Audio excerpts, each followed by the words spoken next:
fueron parte de diversas conversaciones con el Ministerio de Hacienda para ir avanzando, buscar algunos puntos de acuerdo en el pacto fiscal para el desarrollo que fue anunciado hace algunos días por el presidente Gabriel Boric. ¿Cuánto de eso se reflejó en lo que se presentó? ¿Cómo se están viendo las perspectivas? ¿Se podrá realmente apuntalar el crecimiento? Vamos a estar conversando de eso con el presidente de la CPC, Ricardo Mewes. ¿Cómo está? Buenos días, bienvenido. Muy buenos días, Bárbara. Justo un gusto estar aquí contigo conversando de estos temas que son tan relevantes. Bueno, ustedes venían conversando hace rato. ¿Qué les pareció el anuncio en principio? ¿Cuánto de lo que ustedes habían conversado vieron reflejado ahí?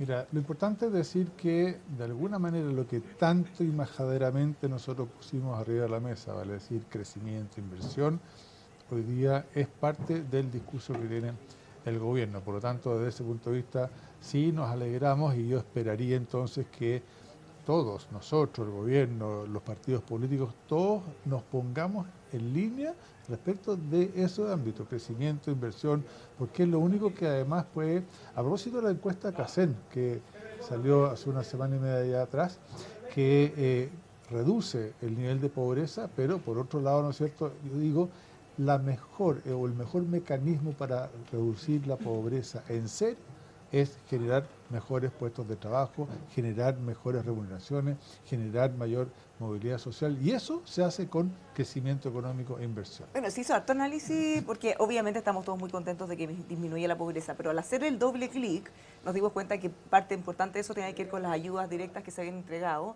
El ministro dijo, esto no tiene nada que ver con el crecimiento, pero en realidad sin crecimiento no se recauda y no hay dinero para repartir, ahorro que teníamos gracias a eso. Sin duda, y como te digo, yo creo que lo esencial es que una persona con trabajo tiene una dignidad respecto de su compromiso y su rol con el resto de la sociedad. Por eso es que para mí es tan importante que generemos nuevos proyectos, que se active la construcción, que se activen las obras públicas, porque eso va a generar este espacio para que gente hoy día que no está trabajando realmente lo pueda hacer. Fíjate que todavía no hemos podido recuperar cerca de 400.000 empleos durante la pandemia. O sea, hay mucha gente que está en la informalidad, que no ha podido acceder a buenos puestos de trabajo, cuando además hoy día se requiere muchísimo. Fíjate que hay proyectos de hidrógeno verde, hay proyectos de tecnologías digitales que requieren capital humano. Necesitamos talento para abordar esos proyectos y hoy día no los tenemos porque el país no está creciendo. Ahora, ¿cuántos de esos anuncios,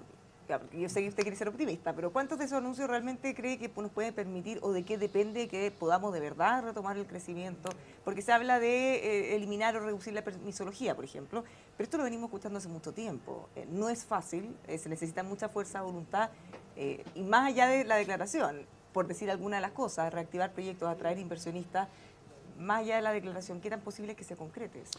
Mira, por eso yo decía, primero creo que es bueno que tomen el concepto de crecimiento. No nos parece que vayamos a de nuevo tener una discusión sobre alza de tributos, cualquiera que estos sean, porque esa alza de tributos le afecta a las personas, afecta al ahorro, afecta de nuevo a la inversión, al crecimiento, al consumo también afecta el impuesto. Entonces, y aquí uno dice, bueno, ¿por qué en serio no nos ponemos más o menos a tono con los países OCDE?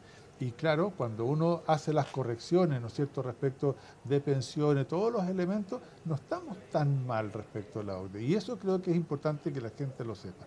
Ahora, claro, a uno le gustaría que realmente pasaran cosas hoy. ¿Por qué? Porque los permisos que hoy día tienen trancado a muchos proyectos se tienen que liberar hoy día. Y no vemos, ¿no es cierto?, una gestión que realmente apunte en ese sentido. Son de las cosas que también pusimos arriba de la mesa, pero como actividades que tienen que realizarse ahora, no en marzo con proyectos nuevos, no en mayo con proyectos nuevos, sino que eso requiere, y son medidas administrativas además, no todo va a No ir al necesita ir Congreso. al Congreso a hacer una No, ley. por supuesto que no. Ya, pero esto lo vienen anunciando hace mucho rato. ¿Qué, Bueno, qué, es qué que habría de ser distinto ahora? hay un compromiso del presidente y del ministro que yo espero que se cumpla y que hagan la gestión y tengan el liderazgo para realmente empezar a mover esta aguja. Hay problemas serios respecto de lo que dictamina o quiere hacer un ministro de Economía respecto a los Ceremi. Ahí hay un corte, ¿no es cierto?, de información, de la instrucción, gestión. Necesitamos que el gobierno haga gestión para que estas cosas pasen y eso es hoy día, no es a partir de proyectos de ley o grandes acuerdos. Creo que hay muchas cosas que son de carácter administrativo que pueden ocurrir. De las cosas que llaman la atención, cuando se hace el anuncio, se habla de alzas de impuestos, si bien se deja de lado algunos de los que usted habían sido más críticos, como el impuesto a los súper ricos, pero también se habla de algunos instrumentos para incentivar la inversión, pero uno ve la reacción del mercado y prácticamente nada, o sea, les fue irrelevante. Entonces, ¿qué significa eso? Que no les creen ni que va a mejorar la inversión, ni que se van a concretar alzas de impuestos, porque uno podría haber visto optimismo o pesimismo, no vimos nada. Es que yo creo que aquí falta todavía que al documento que nosotros tenemos, bueno, hacer varias bajadas, Bárbara, porque también no se ven metas. Tú hablabas de los permisos, claro, uno piensa que lo que dijo el BID del año 2019, que se mal utilizan 5.400 millones de dólares en proyectos mal evaluados, uno pensaría que a lo menos hoy día podría el gobierno ponerse una meta de rebajar eso, no sé, en un 20%, no pidamos que sea ni la mitad, un 20%. Bueno, no están esas metas para efectivamente ir por esos recursos. Tampoco hay una meta, el ministro habla respecto de la evasión, pero que si hoy día se evade cerca de un 20% en materia de IVA, por ejemplo, y en los países OCDE eso va entre un 11 y un 12%, bueno, ¿cuál es la meta que como país nos vamos a poner hoy para que Impuestos Internos salga en búsqueda de eso?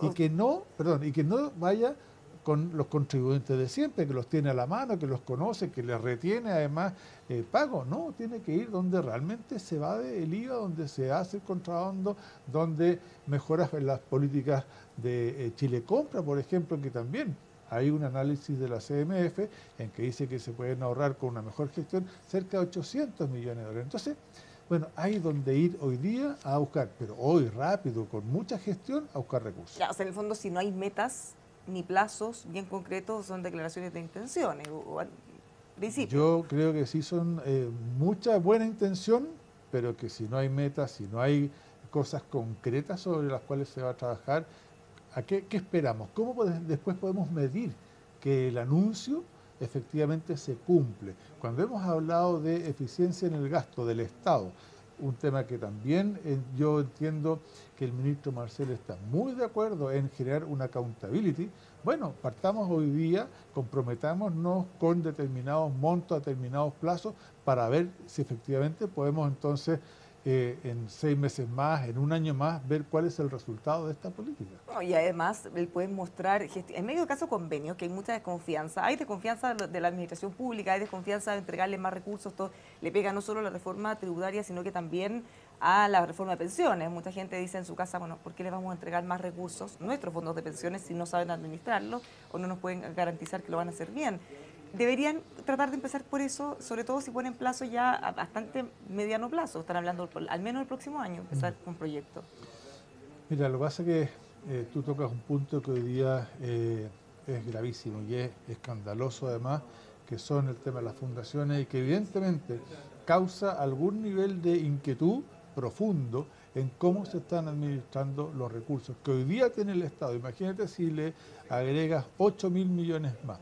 Y fíjate que solamente durante este periodo de gobierno, en 40 horas, en el salario mínimo, en royalty minero, hay cerca de entre 3,7 4,1 puntos del PIB que el empresariado está financiando, ¿no es cierto?, con recursos de las empresas, hace más caro y hace menos competitivas las empresas. Entonces uno se pregunta razonablemente, bueno, ¿qué va a pasar con esos recursos? ¿Cuáles son las medidas hoy que se están tomando para que no se siga despilfarrando por la vía de la corrupción, por la vía de los delitos que se están cometiendo, estos recursos que son del Estado y al final que no se puede hacer política pública sin contar con ellos? Ahora, en paralelo en esto, había algunas discusiones que ya las habíamos dejado de lado porque tenemos demasiadas noticias, pero se está discutiendo impuestos verdes y correctivos.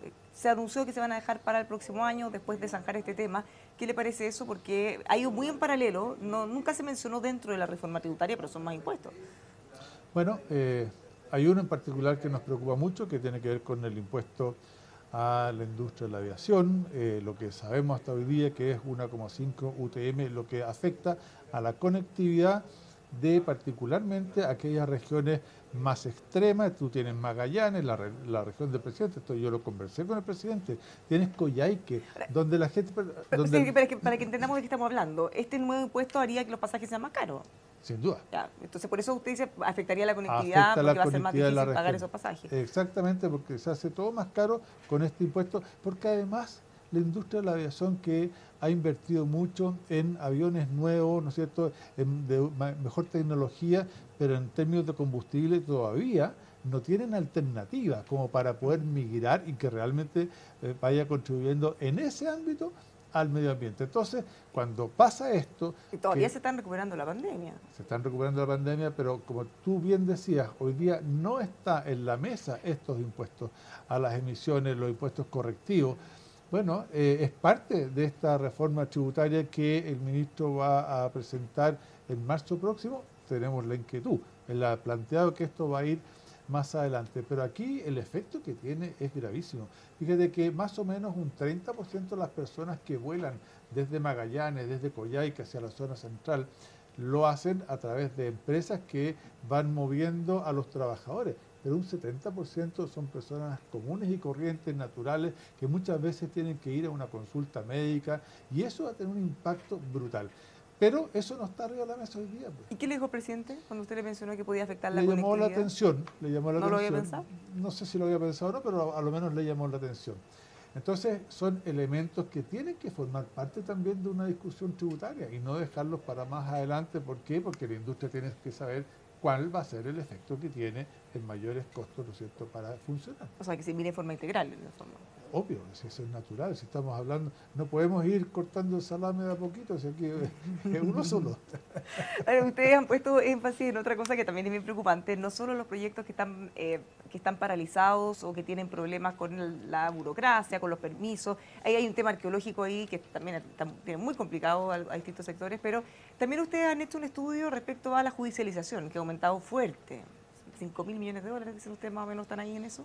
Sí, efectivamente, que son los proyectos que hoy día se encuentran judicializados. Y eso tiene que ver con que la norma, ¿no es cierto?, muchas veces las empresas que estimamos que se está cumpliendo, bueno, hay alguien que dice que no y algún mecanismo que utiliza nos hace recurrir a la justicia, y eso tiene que ver con lo que conversábamos también al principio, los permisos.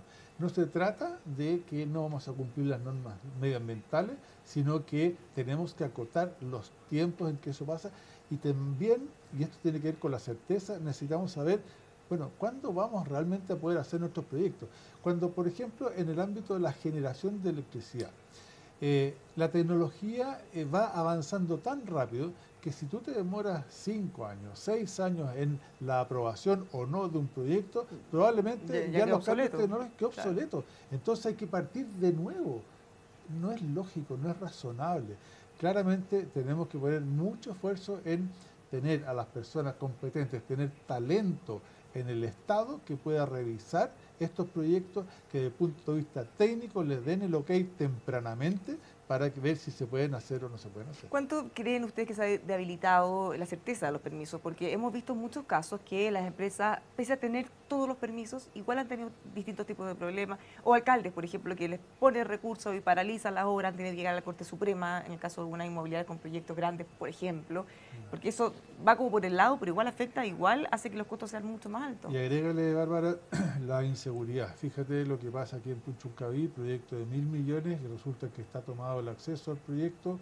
Yo creo que vamos a cumplir ya 100 días. ¿Dónde está el Estado Hoy día de había Derecho? novedades, parece, de la planta de Salvador. Sí. Sí, hoy día había novedades de ese logo, pero después de todo ese tiempo. Bueno, pero 90 días es que estuvo parado. Entonces, claramente aquí... y es un proyecto que se demoró muchos años en tener su permiso. Por supuesto, es un proyecto importante para una región, para desalar agua. Además que convengamos, mira los calores que están haciendo y estamos a 3 de agosto. Entonces, claramente tenemos un problema de falta de recursos hídricos que hay que implementar y hay que mejorar. En ese sentido, a lo menos yo digo, bueno, el ministro Marcel, porque no lo tenían las medidas propuestas por ello, recogió este tema de los recursos hídricos que se lo planteamos nosotros en una de las reuniones que tuvimos. ¿Y ven ahí que hay avance? porque el tema de la judicialización, nuestros problemas Es con que las tomas. de nuevo, Bárbara, están los titulares. Por eso que va a ser importante cómo se hacen las bajadas y cómo seguimos en estas conversaciones. Pero esto tiene y requiere de métrica. Hay que, como te decía yo, ver efectivamente cuánto, en qué plazo y cómo se va a hacer. Yo creo que ese es el desafío que tiene hoy día el gobierno para que esto deje de ser los titulares y el PowerPoint, ¿no es cierto?, y se convierta en cosas concretas. Ahora, sin tener esa certeza, porque no tenemos plazos muy claros, no tenemos cifras o metas muy claras, así como yo decía, el mercado que no se generó ni una reacción, ¿qué pasa con el sector empresarial? ¿Se asustan o dicen, bueno, esto va a quedar así o no? O mientras esté esa incertidumbre no se puede seguir avanzando como si nada. ¿Cómo está el ambiente? A ver, lo que pasa es que las empresas que hoy día están funcionando necesitan seguir invirtiendo para seguir su funcionamiento. Y eso claramente todo empresario sabe que eso tiene que hacerlo porque si no, muere la empresa, sencillamente. Entonces, el otro aspecto que nosotros hemos planteado es, bueno, ¿qué pasa con los pagos? Tenemos que reactivar la construcción de viviendas sociales que estamos atrasados. Pero para eso las constructoras tienen que tener flujo y el flujo se genera cuando alguien, un cliente que puede ser el mismo Estado, y sabemos que el Estado se está demorando muchísimo en pagar, obras públicas en particular, bueno, esos son flujos directos que le tienen que llegar a la empresa constructora para que puedan abordar estos proyectos. Y eso también es hoy día, ahí tenemos que liberar para que esta máquina vuelva entonces a andar. Pero es cierto, nosotros todos los días estamos haciendo inversiones desde el sector logístico, cuando tú compras un lector de código, bueno, son plata, son recursos que tenemos que seguir, porque si no, claramente vamos a tener problemas. El gran punto aquí también es que son aquellos proyectos nuevos que ya, como tú bien decías, o están judicializados o tienen trabas. Incluso hay algunos en la región de Atacama que tienen que ver con el litio, que habiendo pasado todo el comité de ministros, todavía ahí están en veremos de partir. Ahí está el impulso que el gobierno también tiene que poner y tiene que dar las certezas para que esos proyectos se realicen. Una última cosa, a propósito del alza de impuestos, se deja de lado lo que tiene que ver con las utilidades retenidas, se deja de lado lo que tiene que ver con el patrimonio a los súper ricos, o el impuesto a los súper ricos, pero igual se anuncian que alzas de impuestos, igual van a tratar de subir impuestos a la renta, entre otros. ¿Qué les parece a ustedes eso? ¿Es mejor? ¿Es peor? ¿No debería aprobarse? Eso nos preocupa a nosotros, porque nosotros planteamos que una alza tributaria no era conveniente.